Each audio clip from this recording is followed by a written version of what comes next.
Boa noite, meus irmãos. Hoje nós vamos para o Evangelho de João de novo. Adoro João, é o meu evangelista preferido. Já falei isso com vocês, né? Nós vamos para o capítulo 20, do versículo 11 até o versículo 13, tá? 11, 12, 13. Pequenininho o trecho. Porque o trecho por inteiro eu já havia feito nesses 2 anos. Tá tudo aí no YouTube, tudo. Esse trecho se chama Jesus aparece a Maria Madalena. Quem é Maria Madalena? Maria Madalena era uma discípula de Jesus. Ela seguia Jesus. E numa época em que a mulher era muito discriminada. Os apóstolos, inclusive, principalmente Pedro, tinha um certo ciúme da liberdade que Maria Madalena exercia no grupo.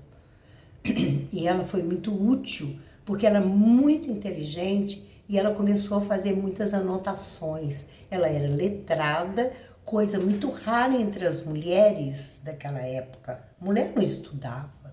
Mulher não era aceita no Sinédrio, que era a maior escola que existia em Jerusalém. Mulheres não. Só os homens que aprendiam a ler e a escrever, e ela sabia. Maria Madalena era uma mulher abastada do distrito chamado Magdala. O nome, na verdade, é Maria de Magdala.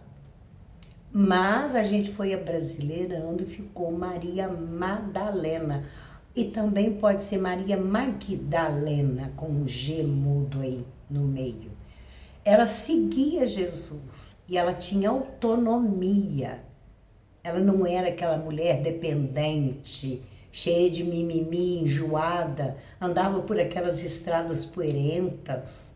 E ela contribuiu muito com o grupo porque ela tinha recebido uma herança dos pais, ela era de família abastada. Quando ela resolveu seguir Jesus, ela começou a ajudar o grupo, todo o ministério, porque eles não trabalhavam em profissões para ganhar dinheiro. Eles só seguiam Jesus para lá e para cá, para lá e para cá, pregando, louvando, curando os obsidiados, os endemoniados, os cegos, paralíticos, os surdos, apaziguando as tempestades entre as pessoas, né?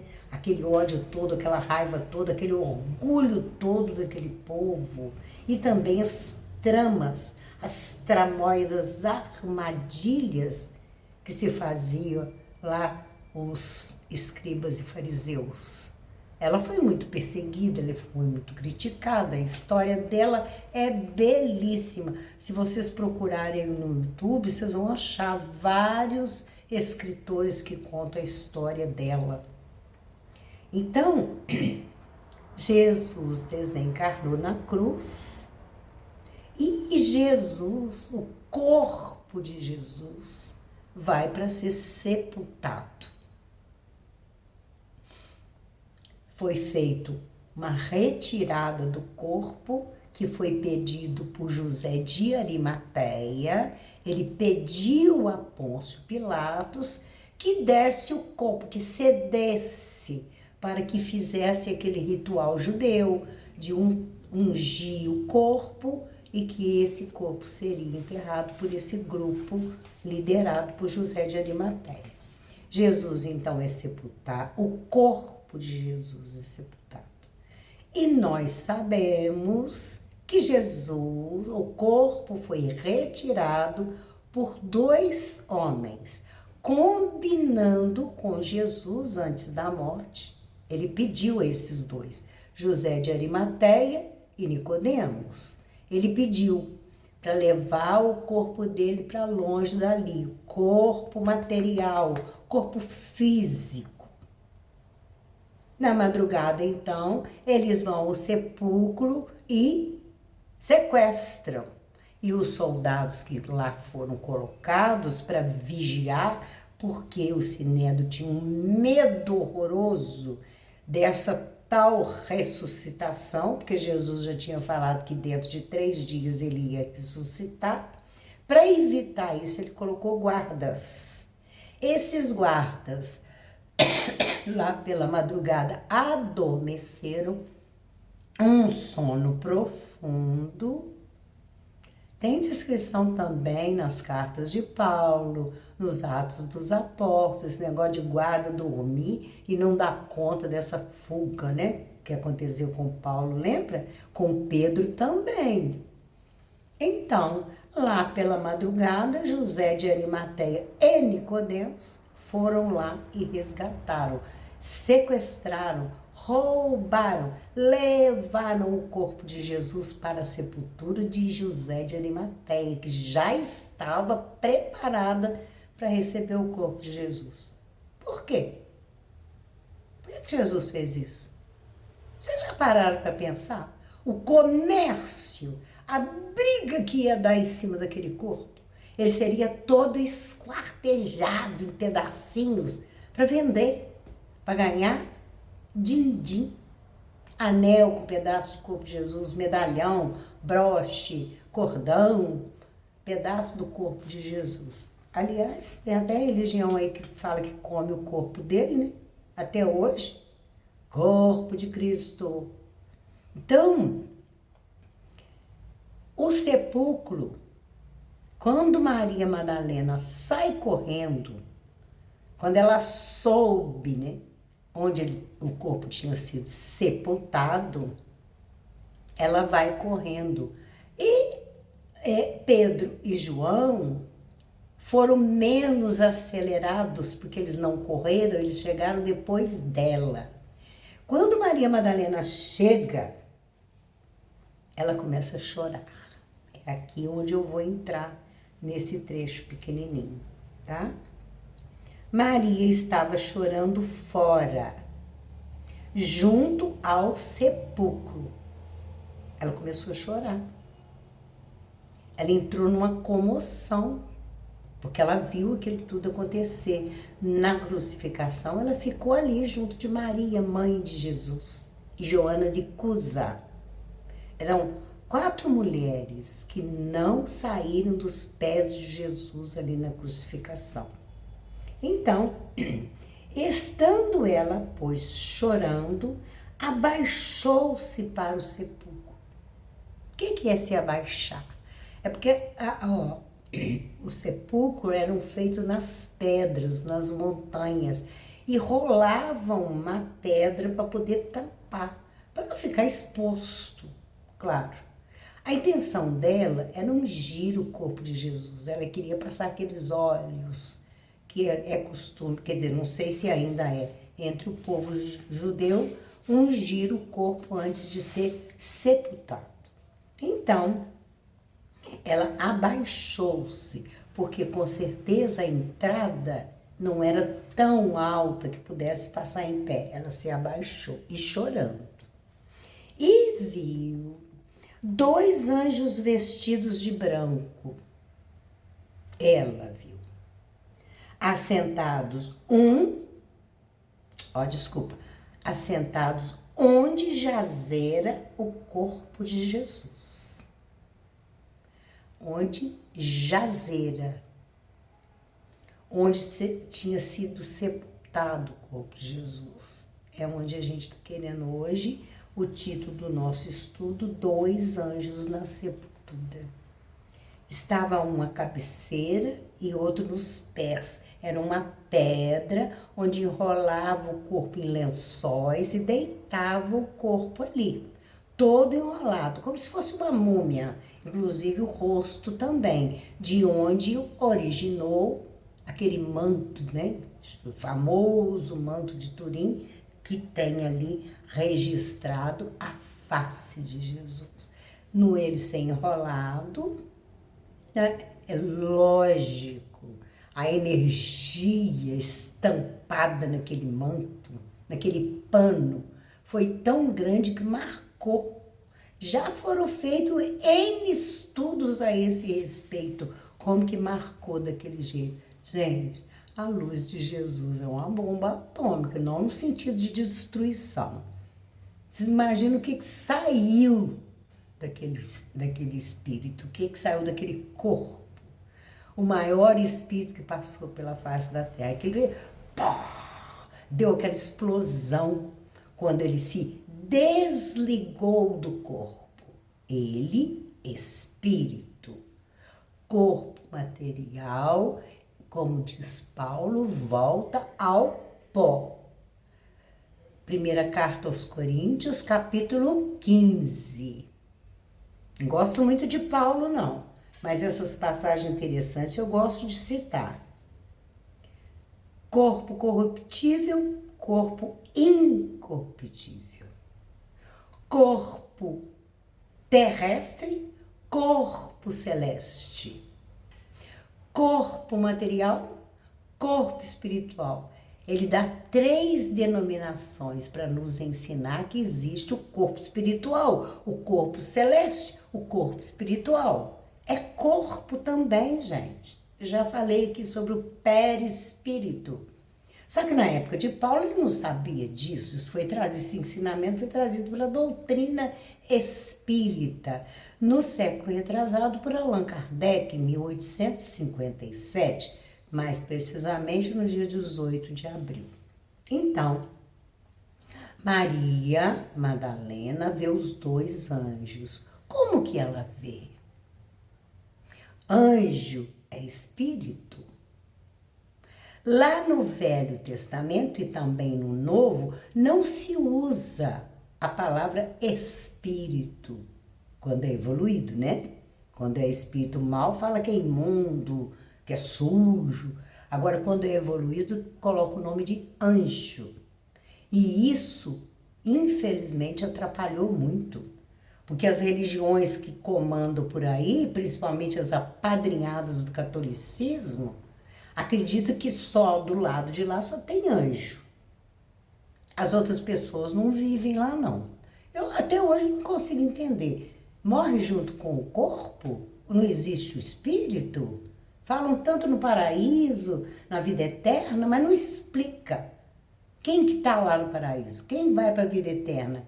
Como que aparece Moisés, Elias e tantos que apareceram para tantos? Como que pode? Então, ela vê esses 2 anjos. Outra conclusão que eu cheguei. Se tinha um na cabeceira e um nos pés, eles estavam fazendo o quê? Protegendo Jesus. Essa passagem, esse momento, apesar da evolução dele, eles estavam ali protegendo. O túmulo poderia ser saqueado, invadido, roubado, por maldade, para fazer comércio, para querer estraçalhar o corpo para ele não aparecer. Então, esses 2 anjos estavam ali, um à cabeceira e outro nos pés. Então, ela vai explicar o seguinte: e disseram-lhe eles, os anjos, mulher, por que choras? Por que você está chorando?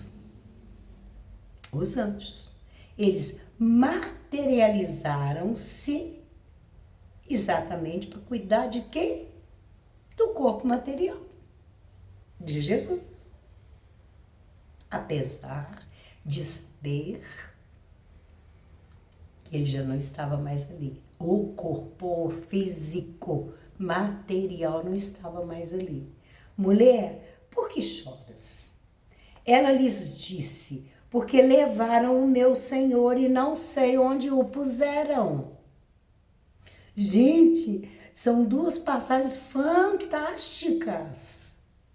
Eu não me lembro agora a outra que fala do trato de Jesus com José de Arimateia e Nicodemos. Mas eu tenho esse estudo aí, tá? Minuciosamente, detalhadamente explicado. Jesus não subiu aos céus com o corpo material. Ou seja, Jesus não ressuscitou. Ressuscitar é subir com o corpo material, como foi o caso de Elias. Elias subiu. O corpo de Moisés também sumiu, vocês sabiam disso? Pode ir lá, vocês vão ver que o corpo de Moisés desapareceu numa montanha. Ninguém nunca achou o corpo dele, foi levado com o corpo. Tem também, gente, esqueci o nome, Enoque. Enoque foi levado a visitar 7 céus com o corpo material. Vocês sabiam disso? Para que ele pudesse passar nesses 7 céus para atender aos caprichos de Javé, ele vestiu um macacão próprio, chamado Metatron. Metatron. Ele volta à terra com o corpo material, visita a família, dita para o filho dele, Matusalém, os livros de tudo que ele aprendeu lá nesses 7 céus e tudo aquilo também que ele passou para esse Deus maluco chamado Javé ou Jeová. E ele recebe depois a visita de um anjo chamado Gabriel. Gabriel diz a ele, despede da sua família porque você vai voltar. Você vai voltar ao seio de Javé. E aqui você não retornará mais. Tanto é que ele desencarnou lá. Vocês estão assustados com o negócio do macacão? O macacão é próprio para ele aguentar a densidade ou a situação de uma energia rarefeita nesses mundos. Então foi feito para ele tipo uma armadura para que ele suportasse viver lá. Metatron que chama. Metatron. Tem gente que fala Metatron. Então, por que levaram o meu Senhor? E não sei onde o puseram. Ela estava com os recipientes, com os olhos na mão. E tendo dito isso, voltou-se para trás e viu Jesus em pé. Mas não sabia que era Jesus.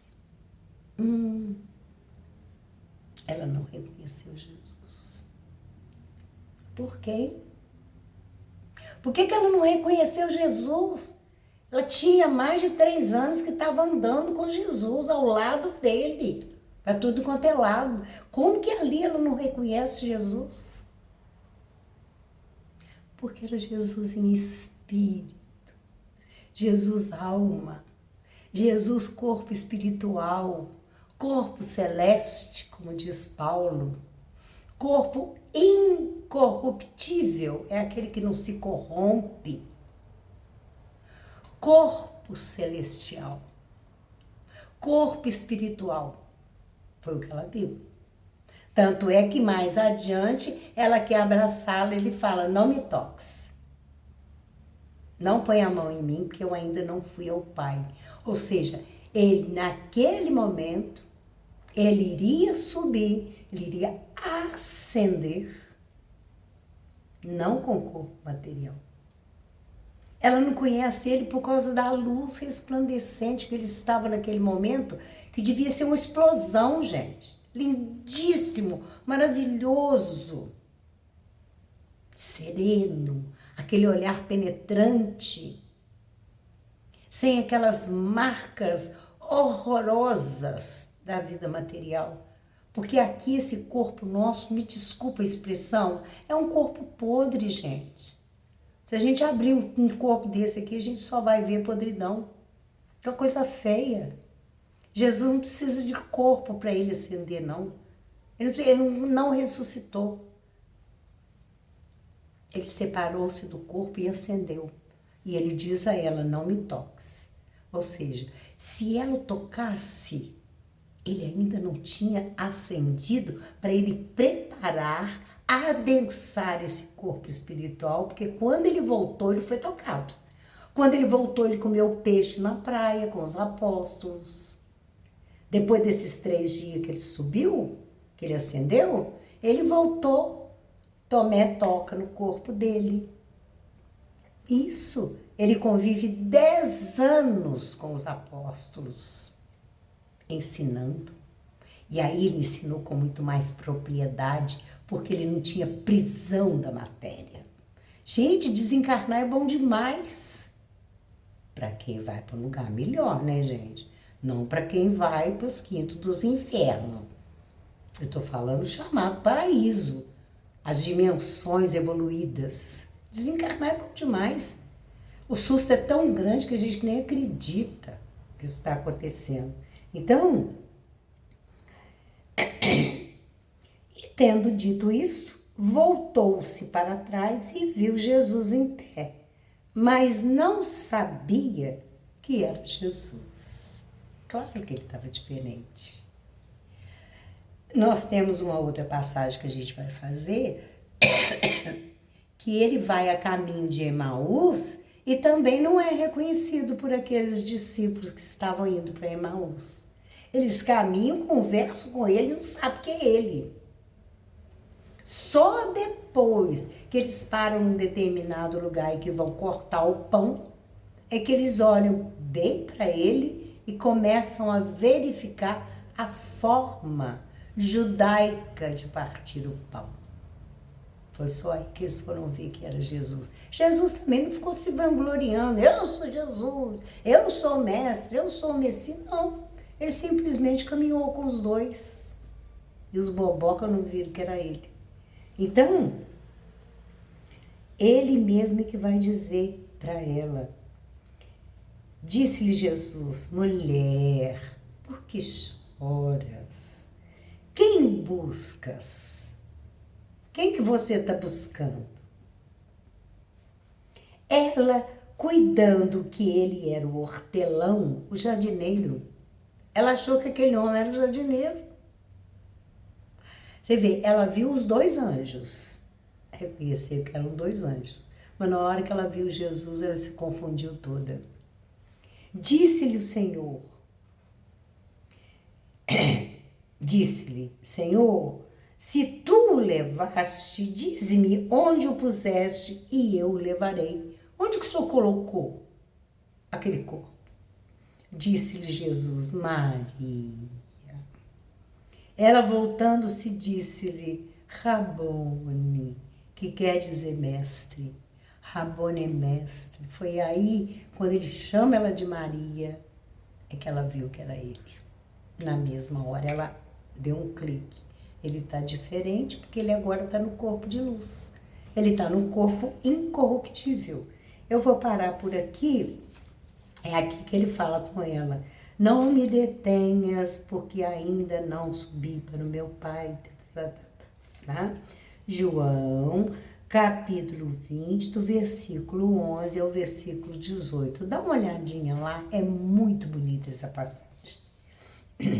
Ela aí vai e anuncia aos apóstolos que ela viu Jesus vivo, bonito. E depois desses 3 dias, ele ascende e depois ele volta para ensinar as coisas para os discípulos.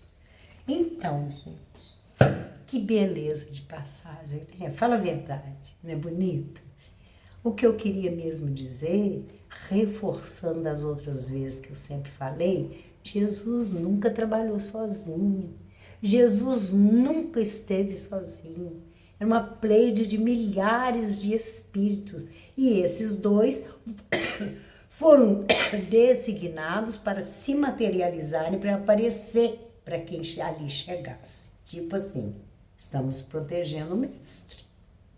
É lógico que ali tinha centenas, milhares de espíritos, mas esses 2 se materializaram, um à cabeceira e o outro nos pés. Que Jesus nos abençoe. Um beijo bem caloroso, bem cheio de bênçãos no seu coração.